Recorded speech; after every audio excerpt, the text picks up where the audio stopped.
Shalom, salam sejahtera buat kita semua. Perkenalkan, nama saya Eleven Piladop Syaloho dengan NIM H1B1243, jurusan Ilmu Politik, Fakultas Hukum Universitas Jambi. Di mana saya membuat video ini untuk memenuhi ujian akhir semester mata kuliah Partai Politik dengan dosen pengampu yaitu Bapak Hatta Abdi Muhammad SIP MIP, di mana saya mengambil judul Dinamika Pilkada di Indonesia pada masa Orde Lama, Orde Baru, dan juga pada masa Reformasi. Perubahan Undang-Undang Dasar Negara Republik Indonesia tahun 1945 telah mengalami 4 kali amandemen, yaitu yang ditetapkan pada 18 Agustus 1945 telah diubah sebanyak 4 kali, yakni perubahan pertama disahkan tanggal 19 Oktober 1999, perubahan kedua tanggal 18 Agustus tahun 2000, perubahan ketiga tanggal 10 November 2001, dan perubahan keempat tanggal 10 Agustus 2002. Perubahan-perubahan yang terjadi pada konstitusi di Indonesia turut berpengaruh terhadap tatanan dan mekanisme mengenai pemilihan kepala daerah di Indonesia. Perubahan demokrasi yang terjadi di Indonesia telah mempengaruhi tatanan demokrasi itu sendiri, di mana Indonesia pernah mengalami pemilihan kepala daerah melalui sistem pemilihan secara tidak langsung, di mana kepala daerah dipilih oleh Dewan Perwakilan Rakyat Daerah atau DPRD melalui demokrasi keterwakilan, yang juga sejalan dengan sila keempat yang berbunyi kerakyatan dipimpin oleh hikmat kebijaksanaan dalam permusyawaratan perwakilan, yang esensinya mengandung makna bahwa yang dianut oleh bangsa Indonesia adalah perwakilan. Selanjutnya, dinamika pemilihan kepala daerah di Indonesia. Pasca kemerdekaan Indonesia pada tahun 1945, sistem pemerintahan mengalami pasang surut, sehingga mengalami 3 orde besar, yaitu Orde Lama, Orde Baru, dan masa Reformasi. Sepanjang sejarah setelah kemerdekaan negara Indonesia, ketiga orde besar inilah yang mencerminkan perubahan negara Indonesia dalam melaksanakan demokrasi, bahkan sistem pemerintahan negara yang mempunyai perbedaannya sendiri dalam setiap orde. Masa Orde Lama. Persoalan di seputar demokrasi bukanlah sesuatu yang bersifat alamiah dan dapat tumbuh dengan sendirinya dalam kehidupan bangsa. Akan tetapi, persoalan demokrasi adalah semata-mata merupakan penciptaan manusia yang di satu sisi mencerminkan keterbatasan dan keharmonisan objektif di luar diri manusia. Melemarnya corak demokratik dan egaliter sebagai cita-cita sesungguhnya budaya Indonesia sangatlah dipengaruhi oleh perkembangan sosial, ekonomi, politik di Indonesia. Dapat diambil contoh kasus ketika terjadinya proses pemindahalihan kekuasaan dari Belanda ke tangan Republik, ternyata justru tidak membawa perubahan yang berarti. Perubahan-perubahan yang terjadi lebih banyak bergerak pada peringkat estetis simbolik ketimbang etis substantif. Semangat egalitarian budaya demokratik yang terpatri dalam angan-angan masyarakat menjadi sirna. Setelah pernyataan kemerdekaan dicoba untuk diwujudkan secara demokrasi Indonesia dari masa ke masa, politik dalam bentuk pilihan pada demokrasi liberal dan parlementer, dan secara ekonomis dalam bentuk pilihan terhadap penciptaan kelas menengah pribumi yang kukuh. Obsesi dari pilihan politik dan ekonomi semacam ini adalah terbentuknya sistem ekonomi kapitalis yang mampu menopang tegaknya masyarakat berdaya, atau itu civil society. Jika hal ini dapat terwujud, diharapkan demokrasi akan menampakkan dirinya secara nyata. Namun sayangnya persyaratan yang hendak diwujudkan tersebut, terutama adanya kelas menengah yang kuat sebagai aktor sentral untuk menopang demokrasi, tidak ditemukan. Pembangunan semesta yang dicanangkan Presiden Soekarno untuk mengubah perekonomian kolonial menjadi perekonomian nasional yang bercorak lebih sosialis terbukti gagal total, akibat tidak adanya struktur politik yang mapan dan demokratis. Kelas menengah yang diharapkan akan lahir pun itu sulit ditemukan. Masa Orde Baru. Seiring dengan kegagalan pembumian demokrasi pada masa Orde Lama tersebut, unsur-unsur di luar masyarakat secara perlahan-lahan tumbuh dan berkembang menjadi wahana tumbuhnya logika dan penjabaran baru budaya bangsa Indonesia. Pada masa Orde Baru, diinterpretasikan bahwa budaya politik dijabarkan sedemikian rupa sehingga negara bertindak sebagai aktor tunggal dan sentral.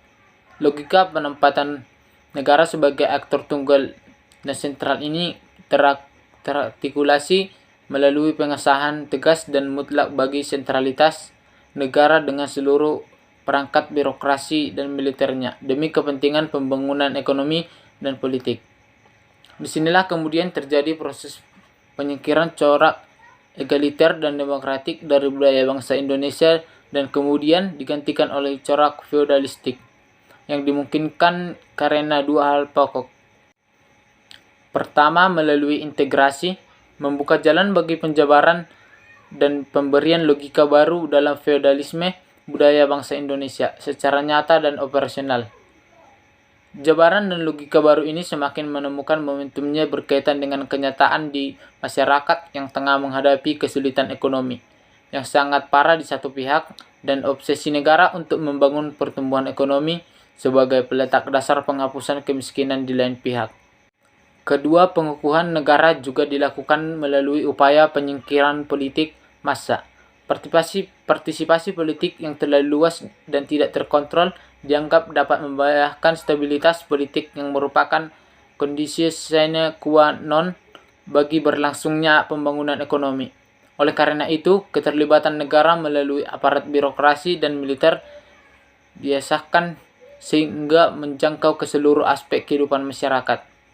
Stabilitas pembangunan ekonomi lantas diidentikan dengan stabilitas nasional.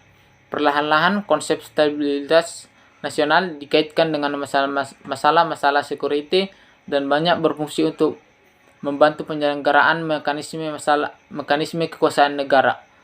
Sebagai logika anti-konsep, stabilitas nasional dikaitkan dengan masalah legitimasi dan banyak berfungsi untuk mendukung seni mengelola otoritas kekuasaan negara. Yang terjadi kemudian adalah sentralisasi peran negara yang dipersonifikasikan lewat Soeharto, MPR, DPR, pers, partai politik, ormas, dan hampir seluruh institusi sosial politik kenegaraan yang dipasung secara sistematik di bawah kendali negara oleh Soeharto. Yang lahir dalam situasi seperti itu adalah demokrasi semu atau demokrasi jadi-jadian. Paradoks demokrasi ini pada akhirnya juga runtuh pada tanggal 21 Mei 1998, era reformasi. Pada masa reformasi, Aspinall mengatakan bahwa Indonesia sedang mengalami saat-saat yang demokratif. Inisiatif politik yang dimotori oleh Amin Rais mendorong reformasi terus bergulir. Reformasi yang gegap gempita tersebut memberikan secerca harapan akan munculnya tata kehidupan yang benar-benar demokratis, yang ditandai dengan booming, munculnya banyak parpol baru, kebebasan berserikat, kemerdekaan berpendapat, kebebasan pers, dan sebagainya yang merupakan ciri-ciri demokrasi. Muncul tuntutan-tuntutan terhadap reformasi politik karena adanya optimisme perbaikan implementasi demokrasi. Ada 3 alasan munculnya optimisme semacam ini, yaitu yang pertama yaitu meluasnya antusiasme terhadap reformasi, yang kedua kedalaman krisis ekonomi yang dipercaya berakar pada korupsi dan kurangnya pertanggungjawaban yang meresapi sistem politik sehingga reformasi demokrasi diyakini merupakan solusi. Yang ketiga yaitu perpecahan di kalangan elit politik yang berkuasa. Namun di balik dinamika reformasi yang penuh akselerasi tinggi, nampaknya masih belum banyak kekuatan-kekuatan sosial politik yang benar-benar memiliki kesungguhan untuk menggelindingkan demokrasi. Sekalipun berbagai peranata bangunan demokrasi kini telah terbentuk, namun di sana-sini paradoks demokrasi masih banyak dijumpai. Demokrasi yang dibangun dan dipahami lebih mengacu pada demokrasi yang bersifat prosedural, kelembagaan ketimbang demokrasi yang mengacu pada tata nilai. Berbagai paradoks yang menurut Soeharto 2002 setidaknya tercatat berbagai paradoks demokrasi yang patut dikritisi saat ini.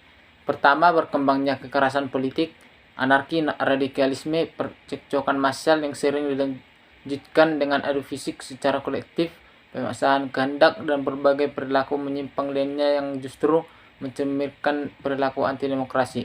Yang kedua, berkembangnya konspirasi politik yang sangat pragmatis dengan mereka yang dulu anti demokrasi yang diwarnai dengan semangat kental hanya sekedar demi meraih kemenangan pemilu tanpa menunjukkan komitmen serius dalam mengagendakan demokrasi. Ketiga, demokrasi mulai dimasukkan hanya sekedar sebagai retorika politik ketimbang sebagai sebuah agenda politik. Ketika keseragaman pada Orde Baru dihujat habis-habisan, kini sebagai kekuatan demokratik berargumentasi bahwa demokrasi tidak harus selalu berisi perbedaan tetapi juga kesamaan. Keempat, ketika kultus individu yang diperagakan oleh rejim Soeharto dengan berbagai simbolnya dihujat keras untuk dihabisi, kini sebagian masyarakat politik malahan memperagakan simbolisasi figur kepemimpinan yang membawa warna kultus individu dalam bentuk lain. Sejumlah ironi atau paradoks demokrasi yang muncul di permukaan era reformasi ini menunjukkan betapa terjal jalan yang harus ditempuh oleh bangsa ini menuju demokrasi yang sesungguhnya, bahwa baik pada tingkat alam pikiran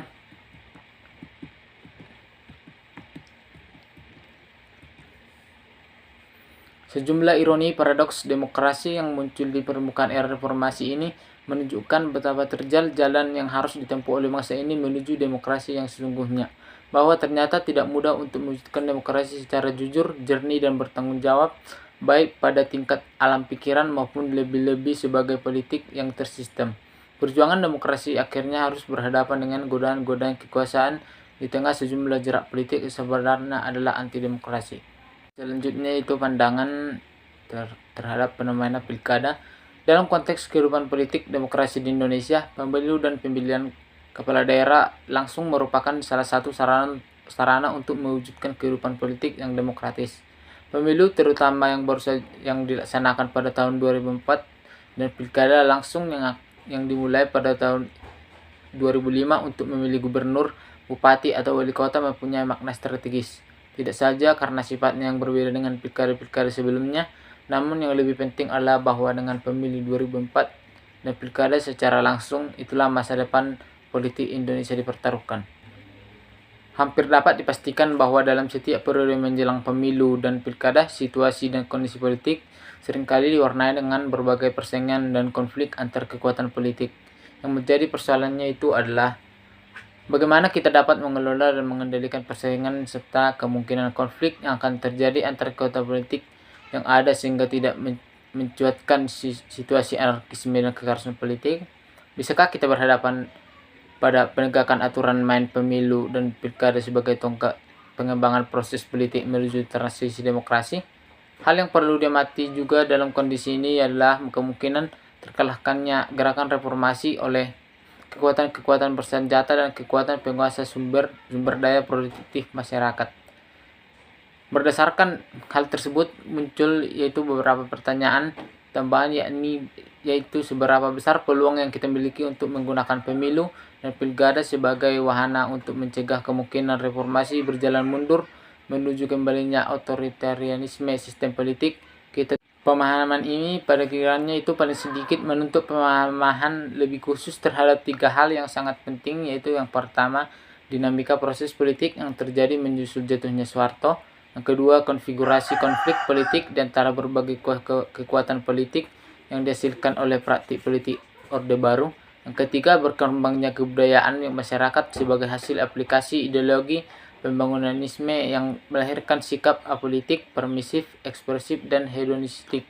Setelah kita melewati pemilu 1999 yang oleh sebagian besar masyarakat tidak saja nasional tetapi juga internasional, di mana diakui sebagai pemilu yang paling demokrasi di Indonesia, di kalangan sebagian dari kita seakan berkembang harapan baru bahwa negara kita ini akan segera terbangun konsolidasi demokrasi yang kemudian disusul dengan sistem politik yang benar-benar demokratis. Sekian pembahasan saya terkait dengan Orde Lama, Orde Baru, dan masa reformasi. Jika ada kata-kata yang tidak berkenan, saya mohon maaf. Sekian dan terima kasih.